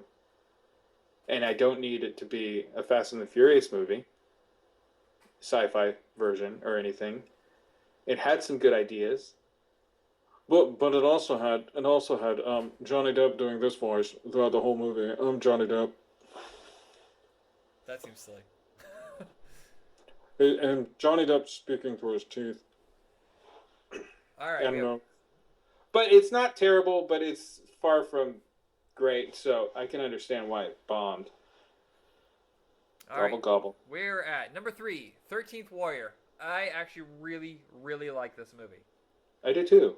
And that was another one of those movies that you heard about it. It was supposed to come out like March or whatever, and then like a year and a half, 2. I actually think it got delayed by 2.5 or 3 years. I didn't know that. John McTiernan, I know that, and then he went to prison or something. Yeah, and then his career's done. Cause I mean, not just because of that, because I think because of Rollerball, so bad. Which is I try to like movies, man. Rollerball looked like it could have. Oh wait, no, I don't like any of the actors. No charisma between any of them. No, none, absolutely none. And the movie's it's like one of those movies that just happens. It's just like, oh, it exists. That's all there is to it. It just happened. People wanted to get it greenlit, and it's over. That's all that That's kind of sad that movies exist like that. So 13th Warrior is Beowulf retold. Yeah. And it's pretty great in its inventiveness in the story, like how you understand the poetry would be these images in the poetry are actually completely different in real life. But in the poetry of Beowulf, where it's like der Fireworm, you would understand it differently now that you see the movie, that it's just this big snake of flame, but it's torches and stuff. Right. So it's rather interesting in that sense. And Antonio Banderas, it was like his one big shot at a huge movie. And he's chewing up the English language, but it's all right because he's playing an Arab, and the English language here is in place of Scandinavian or something. Yeah, I think so. So yeah, he hangs out with these Viking dudes, and they end up loving him like a bro. And I don't really recognize. I don't really recognize a lot of the guys that are the Vikings, but they're all really good. Yeah, and they're like, we're talking about charisma. There's charisma here. And that's what makes a lot of this matter. If you don't have, even if they're not names, having the right actors makes you care about what happens next. And this is one of those movies where they don't like waste a lot of time, like, oh, let's really dig into these characters. But as the action is going on, they keep adding bits and pieces of these characters. When they get back to their camp, to their city and stuff, you see little moments they have with their families. It brings the gravitas towards us. We understand that there's something at stake. And the charisma, as we said, about these characters, it's really good. It's also a Viking movie. When are those things wanted? Yeah, I don't know any that are successful. They're always like a cult following, and this is like the most expensive Viking movie I think ever made. And back in the 50s. 50s. That's what 50s. The 50s was the heyday for this type of thing. Yeah, sword and sandal Technicolor. Yeah, the Technicolor sword and sandal or Viking movie things. That's when 50s, and it ended in the early 60s. Yeah. Actually, Europe kept going on with them. If Michael Crichton wasn't attached to this, it would not have. I don't think it would have been made nearly as expensive. But he was really hot back then, and the book was called Eaters of the Dead, if I'm correct. And there's no way they're going to make a $150 million movie called Eaters of the Dead. But it gives you more of an idea, I think, of what the movie's about, because it's kind of a thriller. It's an action movie. It's a Viking movie, but there is... It's a mystery. Yeah. It's got this cool, mysterious angle to it, like figuring out what the heck, really, how to... Yeah, it's tactical. It's a very interesting movie. So, bomb as it is, turkey as it is, doesn't matter. It should be watched. It exists to be enjoyed. And the thing has a pretty strong cult following. I still see it on the shelves in stores on a regular basis. It's a $5. It's usually a $5 title too. So Yeah, you pick it up cheap. All right, number 2, never seen it. Mars Needs Moms. Have you seen Okay, Bert, no, I don't want to. I've seen Mars Needs Women, which is also terrible. it? Mars Needs Women. But It's a science fiction movie from the late 60s starring Tommy whatever his head is from the Disney movies oh yeah, and the Beach Blanket Bingo movies. who was basically kicked out of Disney for coming out of the closet. Really? Yep. Because he was in that movie, and that movie's pretty all about getting ladies. Yeah, well, that was after the Disney contract ended. It was around 67 or something. He was caught in a gay bar, and I guess Disney found out about it, and he kicked him out. And then he just did like 5 more movies, like really low budget garbage, and then disappeared, which is terrible. Yeah. So that was one of them. Mars Needs Women, which is great. The title of the movie is great because it's so ridiculous, and it sounds. That voice that I just did is really what the guy in the trailer sounds like. Mars Needs Women. You can sample that. Yeah, Mars Needs Moms does not sound like an appealing title whatsoever. Not at all. It's based on a book by Berkeley Breathed, and he is the guy who did Bloom County. Bloom County. Yeah. But I don't care. Make a Bloom County movie. Maybe I'll care. Yeah, Maybe. I'd watch a Bill the Cat movie. Bill yes. and Opus. Ack Oop. Ack Oop. The onomatopoeia of Bill the Cat. So that movie, didn't watch it, but I did see the character design stuff in the trailer, and it's ugly. It's one of the ugliest movies I think I've seen outside of what's that one? Monsters vs. Aliens, which is also hideous design work. Oh, gross. Wait, Monsters vs. Aliens, the one with the blob? Yeah, I hated the design and work. the eyeball. Yeah. No, that movie's really toyetic. It's good. That. You might just not like that kind of design, though. Yeah, but I was watching the first 15 minutes. I couldn't get into it, and the humans are so badly designed. Okay, yes, all right. The aliens and the monsters are fine. The people, yes, you're right. Yeah. The funny thing is, Mars Needs Moms bombed so badly it buried that company. I think it was Robert Zemeckis' company that was doing those. It buried that company, and also that's the reason why John Carter is not called John Carter, Man of Mars. Because of that. Yeah, because the word Mars had become poison anyway because every movie that had the word Mars in it tanked. Right. Mission to Mars. Mars Attacks. Well, even things just related to Mars. Red Planet. Ghost of Mars. They just all tanked. The only thing that was successful I think has ever been told. Ghost of Mars. You mean John Carpenter's Doom? Or John Carpenter's This Is It For Me. I'm not even gonna try. No, I really like Ghosts of Mars. I like it. Yeah, Except what I don't like about Ghosts of Mars is the really silly looking practical effect of the hot air balloon thing. That was dumb looking. But I like the rest of the movie, and the rest of the movie is totally Doom, the video game. I couldn't get into it. I was done with that one. I think I don't think he did anything good after In the Mouth of Madness. Yeah, well, I mean, there's chewy, silly schlock like his return to Escape from LA. Escape, which right? I've seen like 60 times, and every time I go, no, this is because I love the first one so much, I just keep watching the second one. I don't know why. The second one is a spoof of the first one. Yeah, it's for some reason though, like so many of the special effects look wrong, and there's certain bits and pieces I can't stand, but there's so much like I love about it. Oh, wow, we're way off track. We do this a lot, but I don't care anymore. Yeah, I used to apologize for getting like the segues, but whatever. It's just because the shows get so long sometimes. All right. Hey! This ain't nothing compared to Dana Gould Hour, which is 3 hours long. No kidding. Sometimes. Keep going. Number 1, we're done. It's 47 Ronin, which I like it. Yep, totally like it. Totally like it. This sounds. The one thing I don't like about it is the tattooed guy who barely has a line in it, and they showcase him in the trailer, and he's a skull-faced tattoo dude, and he does his real tattoos, and they're like, yeah, that's a cool moment, put it in the trailer, and then he's like, I'll just take you to the boss. And that's a scene. He doesn't do anything cool. Yeah, I really like the movie. It feels. The movie's great, isn't it? Yeah, and I mean the ending it took a lot of guts to stay with that ending. I mean, I don't want to ruin it for anybody, but let's just say it's not a happy ending. Or is it? Yeah, I guess it's how you view it, but general audience be like, no, that doesn't. I want no. And I don't think I don't think he does any like old school Keanu or dumb stuff that people say Keanu is guilty of all the Right. time, but he's not. He's just very somber. Yeah, he's. He seems very hurt in the movie, like emotionally, physically. Oh, He and just, he is. he just If you pushes know himself. the backstory of the character, yeah, you understand when you get in when they reveal that stuff. And that's It's another true. movie that sat around for like 2.5 years. Very, Oh, that had to do with effects. that They well kept on also having to shove it back into the effects mill because things weren't looking right or something. well also the fact that the director was a complete newbie. He had never done a movie before, especially nothing this big, and I think that there was a lot of delays because he didn't know how to handle certain filming. It's just rumor, and they thought about firing him and having like someone else complete it. In fact, I'm not sure.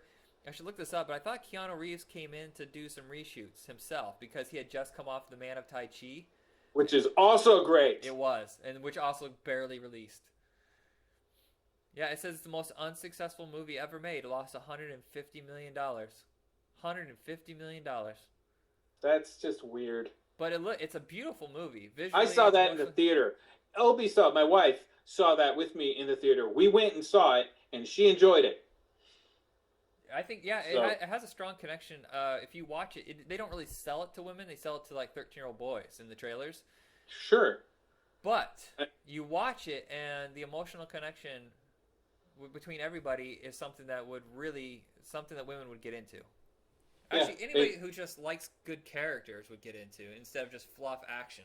it's not Crouching Tiger, Hidden Dragon. It's not boring. It's not dull. It has a brisk pace. It's good. It's got really interesting CG special effects and some practical. It's good.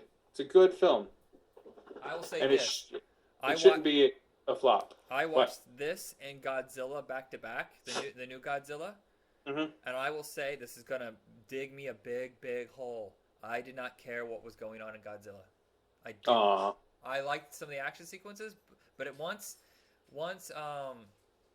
I hate it when I get tired and I can't remember someone's name. Star of Breaking Bad. Come on. Yeah. Bryan Cranston. Thank you, Bryan Cranston. Once he's not really in the picture anymore, I don't care. And I went back thinking, you know what? I was more absorbed by 47 Ronin than I was by Godzilla by any means. It was a competently made film, but I didn't care. Keep talking about it because I got to put my dog out. Oh, I just pause it. All right, so we finished our list. That's the 50 biggest bombs of all time. That's financially, not critically. Maybe we could find a list of like, that's gonna be a long list probably of like the worst critically accepted movies. I'm sure there'll be a Yeah. couple Pauly Shore movies on that one. Well, we could also do a list of like stuff that's super popular and successful that's terrible. Yeah, I was thinking like the one we were talking about earlier, like stuff from the 80s that has found a cult audience, or stuff that bombed that has a really big following now, like Idiocracy or Office Space, stuff like that. All right, like Idiocracy is awesome. So yeah, if you like this, check out the rest of our podcasts on RetroRocketEntertainment.weebly, and we're also on Facebook. And Andrew, your shirts available pretty much like on like a dozen websites, but you may see. Hey, I've got a new shirt. Actually, I'm going to plug this. I've got a new shirt. It's called St. Lucifer Holy Goats. It's a mascot shirt. You can go to Threadless and get it. And you won you won an award for that, right? Yeah, I won the contest actually. Nice. Threadless does these contests, and that's how they actually get their shirts, the designs. They have the general contest, which you can just do anything, but then they have themed contests. And this theme that I did was mascots. It's actually not just my theme. That was the contest theme. But I did 18. I actually did 19 or 20 of them. You did. I saw that was a lot of work. And all of Busted those up my hand doing it. are all of those available? No. Well, they are. If you go to my website or Facebook, you can probably find the links to it.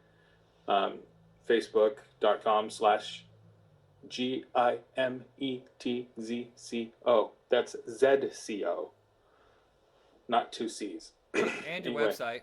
Just straight Yeah. up, just typing Jametsko in. You'll take- Jametsko.com. Yeah. I think that's the first time I've ever said it right.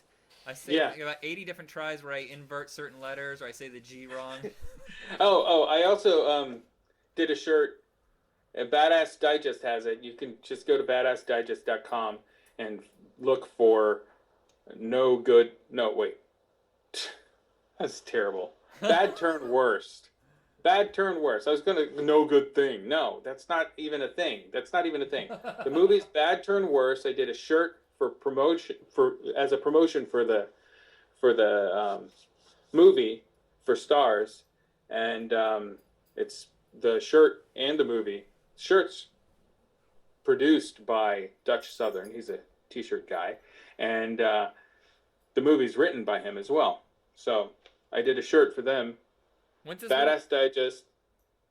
What? When does this movie come out? Because I haven't heard of it. And it's coming. I think it's going to air on Stars soon. All right, I'll check that out. But I think the DVD or the Blu-ray is coming out in January. Okay.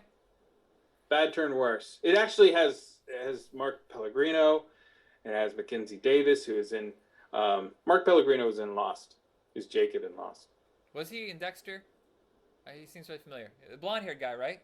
Yeah, he's blonde hair. He might have been in Dexter, but he was also in Mulholland Drive as the hitman. So one of my favorite parts of Mulholland Drive is with him.